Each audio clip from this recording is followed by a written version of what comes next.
Le Fonds souverain d'investissement stratégique a procédé ce mardi 30 janvier au lancement de Oyas Capital, un fonds créé par Fonds6 en partenariat avec la coopération allemande à travers la KfW dans le cadre du Compact Edit Africa et de la Banque mondiale. L'objectif est de faciliter l'accès au financement en capital pour les PME sénégalaises. Nous allons démarrer en nous appuyant sur une expertise mondiale avérée, c'est-à-dire le gestionnaire à qui on a confié le fonds, qui se trouve être CIF, et je me réjouis de voir le CEO se déplacer personnellement pour participer à ce lancement. C'est l'occasion pour moi de dire que le socle sur lequel techniquement le fonds s'est assis est un socle robuste et cela va simplement donc nous permettre d'atteindre les objectifs que nous nous sommes fixés. Il s'agit de quoi? Il s'agit d'un fonds en capital investissement qui est chargé de prendre des participations dans des petites et moyennes entreprises.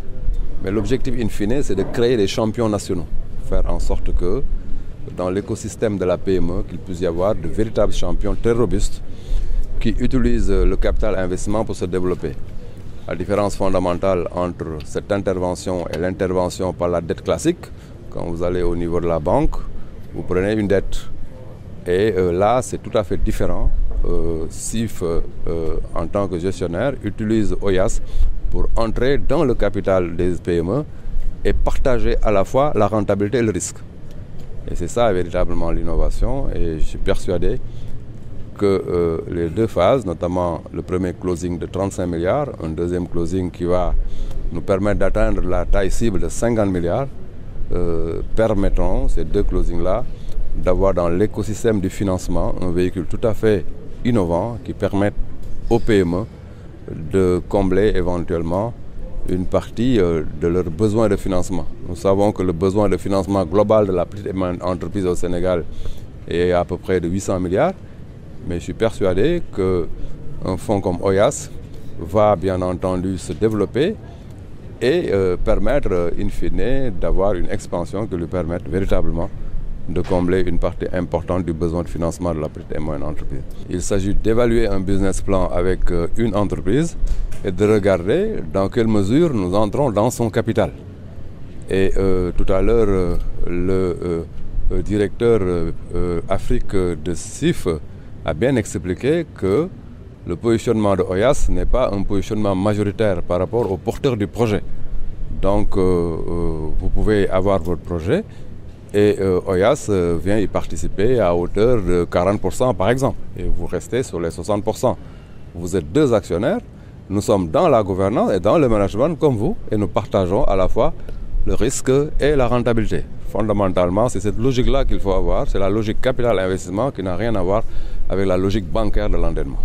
Le premier closing a permis bien entendu à l'État du Sénégal, par le biais de ses partenaires, mais aussi à l'État de manière intrinsèque par son budget, de mobiliser 35 milliards. Mais il va de soi que le montage du fonds est tel que nous attendons un effet de levier important. Autrement dit, nous injectons, mais nous voulons effectivement aussi que les entreprises du secteur privé, mais aussi les partenaires privés, apportent leur contribution à ce fonds. C'est ça qu'on appelle un effet de levier. Nous apportons, mais par le biais de cet apport, nous attirons dans le fonds un financement privé important. C'est ça qui fera que le fonds gonfle au fur et à mesure de son évolution. Cet instrument permet de booster la transformation structurelle du Sénégal pour sa croissance économique. Comme on l'a dit, il y a un gap de financement de près de 800 milliards de francs CFA pour soutenir les entreprises. Et ce fonds vient en appui avec d'autres fonds également qu'on a évoqués, WeFund et autres, que le fonds 6 gère, pour essayer également de soutenir les petites et moyennes entreprises dans leur développement. Un projet d'investissement doit être soumis à une évaluation. Évidemment, il y a tout ce qui est programmation de ces investissements-là et coûts à supporter, mais également la rentabilité de ces projets. Parce qu'il suffit également d'avoir des projets rentables pour pouvoir les financer. Évidemment, on ne financera pas des projets qui ne sont pas rentables. Et là, chacun va jouer son rôle. L'État va jouer son rôle en accompagnant sur l'environnement et les infrastructures.